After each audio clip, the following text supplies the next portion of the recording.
السلام علیکم مینوال، امید لرم چې تاسو ټول به روغ جوړ خوشاله او د ژوند په مزو کې به یې تازه خبر را مهیته شوی دی. نن د مفتي سردار علي حقانی صاحب په حجره کې جرګه وه. مفتي سردار علي حقانی صاحب خپل قاتل موسی معاف کړو. کله چې موسی د مفتي سردار علي حقانی صاحب اخلاق سیکړل نو ډیر زیات متاثر شو او ټول حقیقت ښکارا کړ. موسی په مفتي سردار علي حقانی صاحب باندې قاتلانه حمله ولې وکړه؟ مفتي سردار علي حقانی صاحب خپل قاتل موسی معاف راځي مینوالو موږ سره دا ویډیو اخره پورې وګورئ چې د پوره معلومات نه خبر شئ. که څوک په دې چینل کې نوی مهرباني وکړئ سټار کلیک در سره ضرور سبسکرایب کړئ او بره ټلی نشان ووهئ. نور هر یوه معلوماتي ویډیو به تاسو ته ډیره په اسانتیا سره میلاویږي. دا واقعه په صوابۍ کې شوې وه چې موسی په مفتي سردار علي حقانی صاحب باندې قاتلانه حمله وکړله.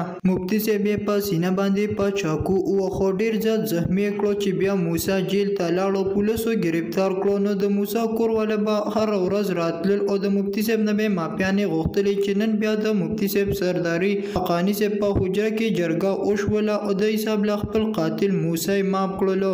عزتمندو موسی چې کله د مفتي سردار علي حقانی صاحب اخلاق سیکړل نو ډیر زیات متاثر شو او دی وویل چې ما په مفتي سردار علي حقانی صاحب باندې قاتلانه حمله په خپله باندې کړې ده. ما پسې شاته نه د چا لاس او نه مې پیسې اغشتې وي، بس په خپله باندې مې پې حمله وکړله او مفتي صاحب مې ډېر زیات زخمي کړو. نو زه اوس د هغه نه معافي غواړم، ما دې معاف کړي. مفتي سردار علي حقانی صاحب ډېر په اخلاق او آداب سره خپل قاتل موسی معاف کړلو. دا وه زموږ نننۍ ویډیو. نورې معلوماتي ویډیوګانو لپاره په دې چینل کې اوسئ. والسلام.